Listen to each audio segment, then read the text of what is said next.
Welcome to My Dental Key and Colgate's Oral Health Promotion and Disease Prevention module covering flossing. In this video, our goal is to equip oral health professionals with the evidence-based knowledge of flossing and how to effectively and safely perform a flossing procedure. Our objectives today are to recognize the history of interdental cleaning and flossing and how it has shaped current methodologies, to interpret data and existing research on interdental cleansing, and to demonstrate the skills to apply and teach the step-by-step approach to flossing. As early as 1815, Dr. Palmolive of New Orleans began advising patients to use silk thread to clean between their teeth and remove irritating matter. Although he considered this to be a cause of dental disease, this method to clean did not catch on until the 1880s. Unwaxed silk dental floss entered the market. In 1940, Dr. Bass, the father of preventative dentistry, invented a nylon floss to replace the silk. Later in the 1940s, waxed floss was introduced into the market to allow ease for cleaning. By the 1950s, a thicker floss called dental tape emerged on the market. Since that time, many new types of interdental brushes and floss picks have been invented, and a wide variety of oral health products exist today. The burden of oral disease is tremendous. It is estimated that oral diseases, including dental caries and periodontal diseases, affect over 3.5 billion people globally. Inadequate exposure to fluoride, growing consumption of sugary foods and drinks, inadequate preventative oral hygiene measures, and limited access to oral healthcare services are causing this burden of oral disease to increase in many parts of the world. Dental plaque and its associated bacteria are the primary cause of both caries and periodontal disease. Self-administered daily mechanical disruption and removal of plaque are therefore key in preventing the progression of oral diseases. When bacteria adhere to the oral biofilm, they ferment dietary carbohydrates into lactic acid, thus lowering the oral pH. When the oral pH becomes more acidic, the balance shifts from remineralization to demineralization. Demineralized enamel, which is an incipient carious lesion, can progress. Once this lesion penetrates into the dentinal layer, the enamel becomes unsupported and the lesion cavitates. Upon cavitation, a lesion can no longer be cleansed properly and the caries must be treated by a dental professional. Thus, interdental cleansing serves as a mechanism to reduce caries as it disrupts the oral biofilm. In addition to reducing plaque levels, flossing is important in preventing calculus formation. Plaque that remains on the tooth surface will calcify, forming calculus. Once present, calculus promotes aggregation of bacteria and food debris, leading to a local host immune response or inflammatory response of the periodontium. Over time, this sustained inflammation leads to alveolar bone resorption, gingival recession, and the breakdown of collagenous attachments in the periodontium. At this stage, patients will need scaling and root planing to debride the tooth surface to resolve the damaging inflammation. If scaling and root planing does not adequately shrink the periodontal pockets, other therapies may be considered. Dental professionals recommend flossing 1 to 2 times per day. For a given patient, flossing frequently depends on how much food and/or plaque is trapped. In patients with periodontal disease, more frequent flossing is recommended because periodontal pockets and increased embrasures cause increased food trapping.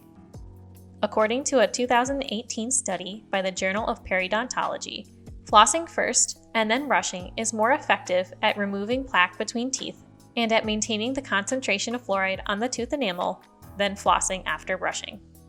A patient should start flossing when adjacent teeth are in contact. Parents should help with flossing until children have the dexterity to do it on their own. Children, adolescents, and adults can benefit from flossing even if there is no contact between teeth. The mechanical debridement of surfaces reduces and eliminates the plaque that toothbrushing cannot reach. Here's what we found when we looked into the existing scientific literature on the efficacy of interproximal cleaning and, more specifically, of flossing. According to Hojul et al., flossing effectiveness depends significantly on the caries risk, with high caries risk translating to non-effectiveness of flossing. They also included that professional flossing of school-aged children reduces caries risk in children with poor oral hygiene or minimum fluoride exposure. They found that infrequent flossing may be ineffective in caries control, and that self-performed flossing in young adolescents may have no benefit, for reasons which we'll address shortly. In a study by Worthington et al. In 2019, a systematic review of randomized controlled trials comparing toothbrushing and interdental cleaning against toothbrushing alone was performed. They found that flossing or using interdental brushes in addition to toothbrushing may reduce gingivitis or plaque, both more than toothbrushing alone. Interdental brushes may be more effective than floss. To this point, researchers reported that adjunctive use of interdental brushes results in significant improvements on clinical parameters such as plaque scores, bleeding scores, probing depth compared to brushing alone. This was supported by a Salzer study that found that interdental brushes were the most effective method for interdental plaque removal compared to interdental cleaning aids such as floss.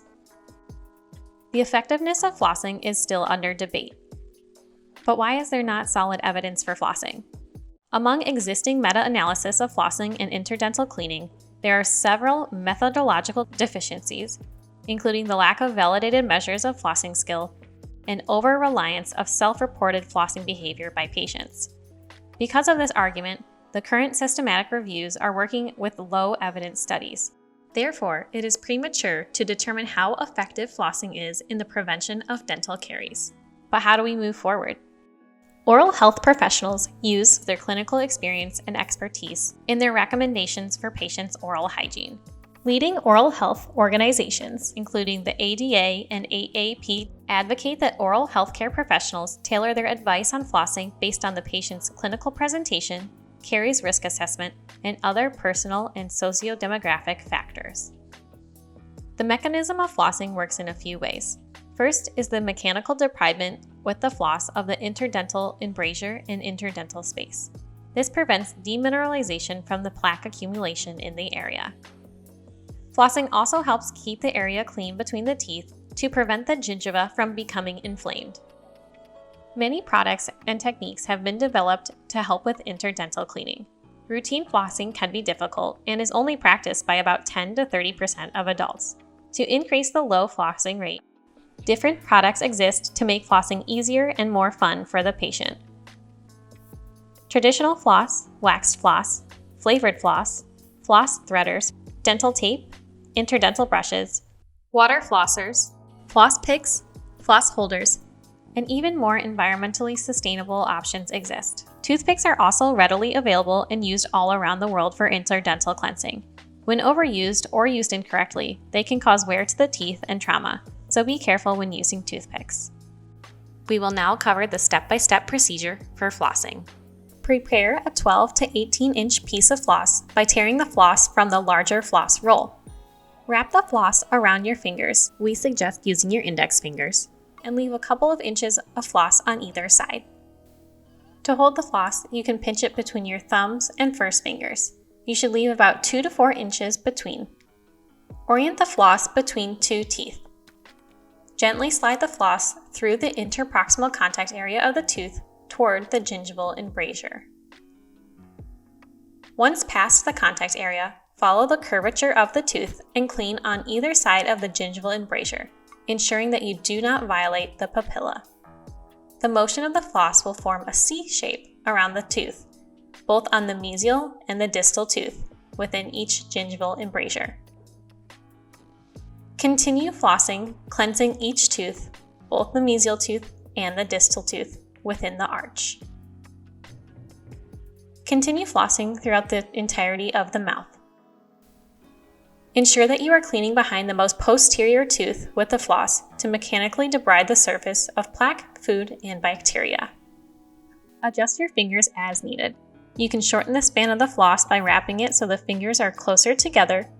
Use the strategy of rewrapping floss to find a new area of clean floss that is free of plaque and food debris.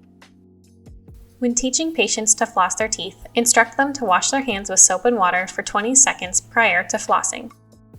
In the clinical setting, it can be a strategy to have the patient demonstrate to you how they floss their teeth.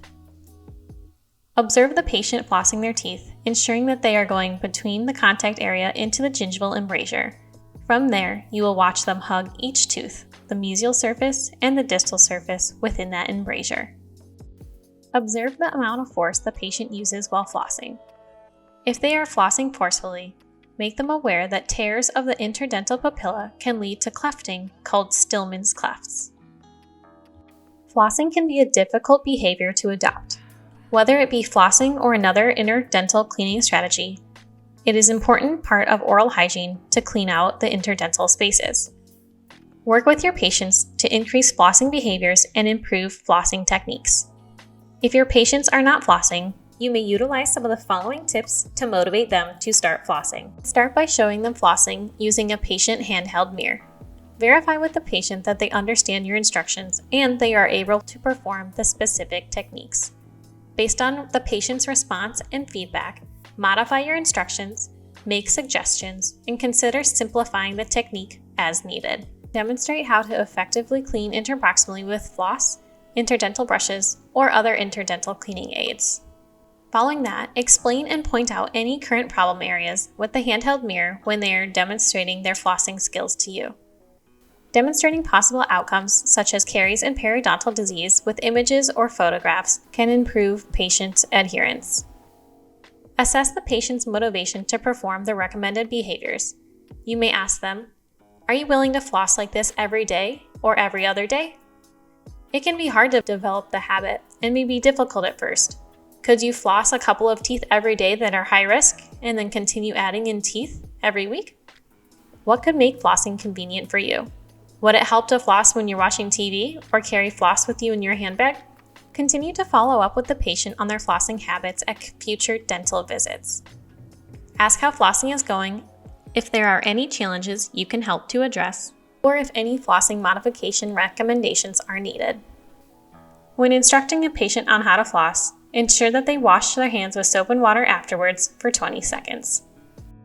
In rounding out this oral health prevention and promotion module, we will touch on the high yield points. Brushing is an effective method for removing food debris and plaque, but interdental cleansing is important to access and clean all tooth surfaces, in addition to promoting healthy gums. Traditional flossing technique includes using the floss to hug the teeth and clean interproximally. Floss is not the only method of interdental cleaning and might not be the best method for your patient. Modify interdental cleaning techniques based on the patient's periodontal status, dexterity, access, and motivations. Thank you for watching my Dental Key and Colgate's Flossing Oral Health Promotion and Disease Prevention module. Check out our other modules on brushing and fluoride to continue learning with my Dental Key. Thanks for learning with us.